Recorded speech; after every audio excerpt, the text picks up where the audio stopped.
Gentlemen, may I have your attention, please?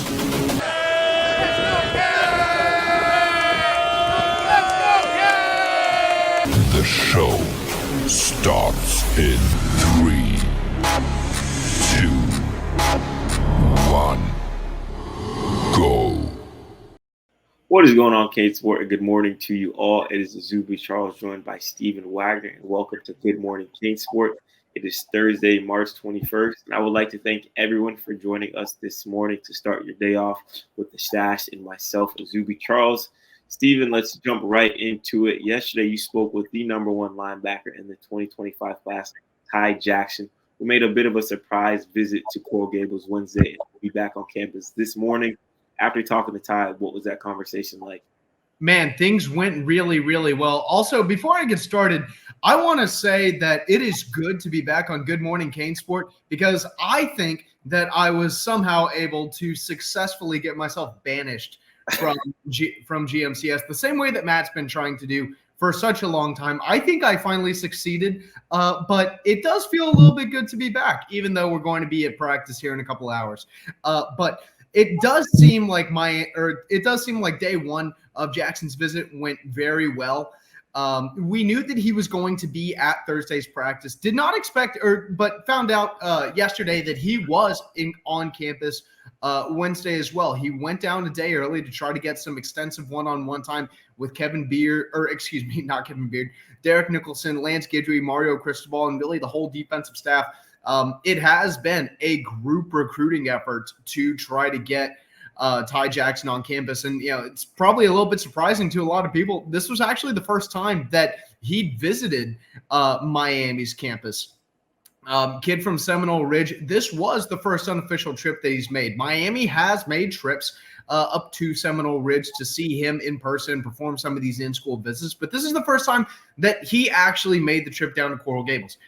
It does seem like things went pretty well. And I do think that Miami's in good shape for that visit on Thursday. However, I do think that Thursday is going to be a much more important visit than Wednesday, just because Thursday is going to be the day where he actually gets to sit down and watch a practice. Well, I shouldn't say sit down. He'll be standing up and watching a practice. But still, nevertheless, Thursday is going to be a very important day because that's going to be the day where he's able to really take a good, close, long look at the middle linebackers, really get a feel for the development or how Miami has developed their linebackers, and two, kind of the way that Miami uses their middle linebackers in their system. I do think that is going to play an important role in kind of finding ways to draw his attention. But after day one, it does look like things are going a lot better. Yeah, getting Jackson, on campus yesterday was huge for Miami. And then, later this morning, we're going to see him and then see the practice as well, which I think is going to be huge. Like you mentioned, a guy like Ty Jackson, not too loud on the recruiting team, kind of does his work in silence, moves behind things and things like that. So, like you mentioned, a bit surprising seeing Miami just get him on campus for the first time yesterday, even though he's about an hour away, up in Seminole Ridge. But nonetheless, great to see the Hurricanes getting him on campus yesterday. I'm really excited to see him later on today and kind of pick his brain, or whoever talks to him, either I'll talk to him, you'll talk to him, just see what he thinks about Miami, because, Derek Nicholson has done a great job recruiting linebackers this cycle. We know they have Elijah Melendez committed right now. TJ Alfred's coming off the board in a little over 10 days, and Ty Jackson getting on campus. So a lot of talented linebackers in the mix for Miami this cycle. But I kind of wanted to talk about, practice in a couple hours. Steven, you're going to have the chance to go down there alongside myself and Gary. A lot of these guys that we recruited in the 2024 class are now at Miami. What are some things you're going to be looking forward to seeing those guys for the first time, and who are you looking forward to see as well? Yeah, I have been really, really interested to see Zaquan Patterson. He was a guy who, quite frankly, for a lot of his recruitment last year, I was thinking to myself, he's absolutely ultra talented, and I do think that he's going to be a good safety at the next level. But I kind of had questions about how immediately ready to play he would be, simply because so much of the success that he had at Chaminade, was because he was simply able to out-athlete people. He was able to do things on the field that no one else could physically do. However, my opinion of that completely changed after I saw him at the All-American game in San Antonio, and we saw just how good he looked going up against the rest of the nation's best. Other 4- and 5-star recruits who were just as talented, if not more physically talented than Zaquan. And it felt like I really got a feel for just, how high his football IQ and his natural understanding of the game really, really is. I also think he's going to be one of those guys who will have a great chance to be an early impact performer. I think he's going to have an awesome chance to be sort of one of those instant impact guys for Miami, especially considering that Miami does not have a ton of safety depth with Cam Kinchins and James Williams both leaving. I mean, we've got Caleb Spencer coming back, but there is not a crazy amount of depth at the safety position. But watching him at the All-American game, I immediately thought to myself, man, Miami hit on Zaquan. There were some guys at Miami who were even higher on Zaquan than I was. But man, I 100% got exactly why so many Miami coaches were really gung-ho on him.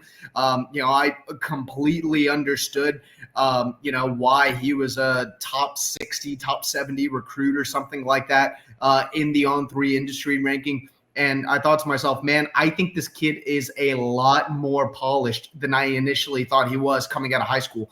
I think that this is a guy who, if he continues to progress, that could be a name that we're hearing quite a bit in the fall. And so I am really, really looking forward to getting some eyes on him. Another guy I'm really excited to see how he comes along is Nye Carr. Now, JoJo Trader, that's been the name that we've heard so much throughout the spring as far as, the 2024 early enrollees go. But I'm really, really excited to see what Nye Carr can do, because I just view Nye Carr as such a versatile piece. I view him as kind of like the ultimate chess piece that you can really move him all around the board. You can do so many different things with him. I think he's also really, really fast. I just think there are so many different ways that he can be used. I am really curious to see just how he comes along as well. Yeah, a lot of talented, early enrollees on campus right now. Like you mentioned, Zaquan Patterson, Nye Carr, Dylan Day's been a guy that I've been impressed with, and I'm looking forward to see a little bit more of later this morning. And we've got some guys that haven't been on campus yet, with the Justin Scotts of the world, the Artavius Jones, Elias Rudolph, Juan Mania. So a lot of extra talent flowing into Coral Gables, and we'll have you covered all throughout this morning with updates on those guys, as well as the post practice press conferences with those athletes speaking as well. And in case you missed it, make sure to check out Tuesday's post practice press conferences with guys like Elijah Alston and CJ Clark, two transfers that we think will be impact players on that defensive line for the Hurricanes this upcoming season. Another story that we have on site this morning is with ESPN senior draft analysis Mel Kiper, and he weighs on in the Canes and where he thinks they will be falling in the draft come April. So make sure to check that out. Updates on guys like Cam Kittens, James Williams, Matt Lee, Javion Cohen, and the rest of that group that just had their pro day down in Coral Gables. But Steven, it wouldn't be a good morning CaneSport if we didn't talk about more recruiting. We have a ton on deck tomorrow, or Saturday, I believe. A lot of guys will be on campus as well, not just today. Miami flooding in these guys from across the country. This morning, we'll be able to speak with Brock Schott as well, another guy on campus. And another interesting one, Chris Ewald, a guy that you have put an RPM prediction in for a while now, and you think Miami's doing a great job with him. We're going to have the chance to speak with him in a few hours to see how his visit went. What are your thoughts on Miami getting Chris Ewald back on campus for a second time this spring? Man, I love the job that Miami's been doing with Ewald, and I feel like every single time that Miami gets him on campus, they just help their chances even a little bit more. I think Miami's been trending in a positive direction for Ewald for quite some time now, and I think that we're seeing that continue. Now, he's not actually planning on committing for a while. He said several times now that he's thinking of probably committing in July, maybe August, sort of depending on how things shake out. But I am really excited to kind of get a chance to pick his brain after watching another Miami practice. I do think he's a guy who's ultimately going to end up a Hurricane. He decommitted from Michigan. Florida State has not really been in contact with him quite as much. And so I think the door is wide open for Miami to be able to walk in and land a top 300 defensive back who is sitting right there in their backyard. We've had a chance to see Ewald plenty of times, against really top competition. Chaminade played a loaded schedule last year against a bunch of schools with very, very legitimate talent on their end. Schools like American Heritage, schools like Miami Central, and schools like St. Francis, which is or St. Francis Academy in Baltimore, which is basically like the IMG of the Northeast. And he's definitely held his own against all of the country's top receivers. So I'm really, really excited to see just the job that Miami's doing with him after I get a chance to sort of, talk to him, pick his brain a little bit. But yeah, like I said, I really definitely feel like Miami's trending up for him right now. And I think Miami is going to continue to trend up unless something happens. He is going to go ahead and take that official visit to Miami. And right now, I really don't see anything that's slowing down the Canes. I really love the position that Miami is in. I love the job that they are continuing to do. Yeah, Coach Cristobal and his staff, when I tell you they are relentless on that recruiting show, bringing guys, every single spring practice that they had. I know Tuesday, there was a nice group of guys in the building as well, especially from California. Steve and I had the chance to speak with a pair of elite wide receivers in that 2026 class out of St. John Bosco, and Madden Williams and Daniel Odom, two guys that will be back in South Florida later this fall for a football game, but they were on campus on Tuesday. Steven, just how big of it is for Miami to extend, that recruiting net not only to California, but just across the country, especially with younger guys in that 2026 class? Yeah, well, it's really no surprise that Miami's continuing to recruit these guys from California, especially like Modern Day down in the Los Angeles area, and then St. John Bosco as well. Both of those are schools that Mario Cristobal recruited while he was the head coach at Oregon. He was having to really heavily rely on West Coast recruiting.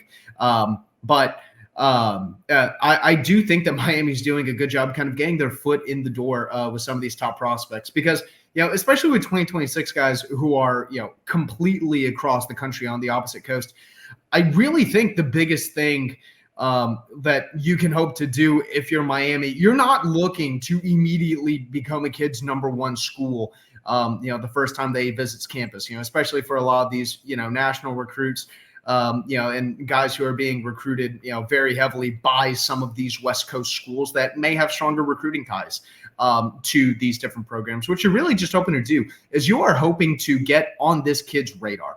You're thinking to yourself, all right, we are playing the long game here. He's a 2026 guy. We've got a while before he's going to seriously commit. The sense of urgency does not need to, well, I take it back. The sense of urgency should always be there in recruiting, but it shouldn't be quite as intense. It's not as immediate as it is with the 2025 guys. So with guys like Madden Williams, with guys like Daniel Odom, all you're really hoping to do is kind of stake out a spot on their radar. You get a spot on their radar, you keep talking to them, maybe you're able to get them back to campus a couple of times, and then you look up, whenever that class actually rolls around, and you think to yourself, okay, maybe we'll actually have a chance. Maybe we can put ourselves in a legitimate position for this guy. I mean, that's effectively what Miami did for Aiden Breland last year. Yeah. Aiden was a guy who Mario Cristobal first started recruiting at Oregon, and he ultimately ended up being a Duck. But Miami kept on talking to him. They stayed in his recruiting picture the entire time, and they gave themselves a chance for him before he ultimately committed to the Ducks. And it was a guy that Miami wasn't able to get. However, Miami did have a great chance. Miami was right there for him. They were in excellent position. So I think that Miami's basically doing the exact same thing with these kids from St. John Bosco. And, if Miami is actually able to get these guys back to campus again in the future, well, then who knows what can happen down the road. Exactly. It seems like, after they wrapped up their visits on Tuesday, they were both really, really impressed with what they saw from the Hurricanes and left with a, good taste in their mouth after spending some time in Coral Gables. But kind of want to shift to another 2026 wide receiver, but a local guy in Chaminade Madonna, 4-star wideout Denarius Gray. All know he committed to Auburn on New Year's Day, but he's still showing a lot of interest in Miami. And when I spoke with him, he really said he did not want to burn any bridges with the program, continue to build that relationship with Miami, which was really interesting. And when he said that to me, he came out, on Tuesday decked out in Hurricanes gear. So I thought that was pretty funny as well. Steven, you spoke with Daenerys a few times, about his recruitment and all that good stuff. Just what are your thoughts on him, pulling up to Miami decked out in Canes gear, obviously still committed to Auburn, but, still holding that relationship strong? Yeah, well, some of you may remember that Miami actually was the number one school for Daenerys Gray for a little while. Being the local school, having those very heavy connections and ties to Miami, coming from a school like Chaminade Madonna, where Miami signed 2 guys last year, and right now, I've already crystal balled a 2025 guy in Chris Ewald to end up at Miami. The Canes have done a really, really good job recruiting that school, I do think that as long as he's in South Florida, Miami's going to continue recruiting him. They're going to continue trying to get him to campus. I think the only way that Miami Miami doesn't get him on campus is if the Hurricanes just for whatever reason at some point, say they cool on him or say they choose to stop recruiting him. I really do think that, for a kid who has as much, or who has gained as much attention from a lot of major programs as he has, and a kid who is, right there in Miami's backyard, I think Miami's going to be able to get him on campus as much as they want. And it's hard for me to say that I don't view Miami as a player or that I won't view Miami as a player for quite some time. I really do think that Miami is going to be a player in this recruitment for a very, very long time. They offered him early. They showed interest in him early. They're getting him to campus. All the signs indicate that this is a guy who Miami is going to be able to stay in position for a while. Yeah, I have to agree with you on that. I think to the very day, to his signing day, which seems like an eternity from now, Miami's going to be in the mix. And, a lot of talk about these 2026 guys, but before you know it, they're going to be the main guys on the recruiting cycle. I remember here in 2025, like, man, it's years until, we talk about these guys. And, here we are, them being the faces of the recruiting world right now. But we also have a few more updates on 2025 guys on the site for you from the last few days. One with 2025 commit Wade and Charles, who talks about his recent visit to Coral Gables and where things stand, as well as 2025 DeSoto, Texas 4-star safety Sael Reyes as well, who Steven spoke with. So if you haven't been able to check those 2 stories out, make sure to check them out this morning as well. To wrap up today's show, we have a little bit of basketball news. I know it's been kind of hectic, since the end of the season. Miami didn't have the year that they expected. 5 departures in the transfer portal so far, but the Hurricanes are reaching out to a handful of prospects, and one in tenacious guard Gray Dinkins, who has a few connections to the program and is interested in Miami. His father is good friends with Miami assistant coach DJ Irving, Philly guard coming down.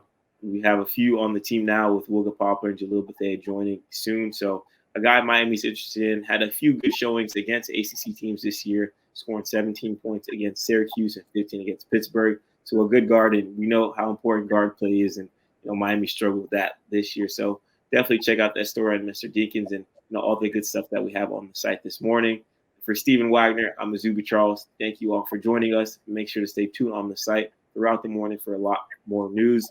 I hope you guys all enjoyed and have a great rest of your day.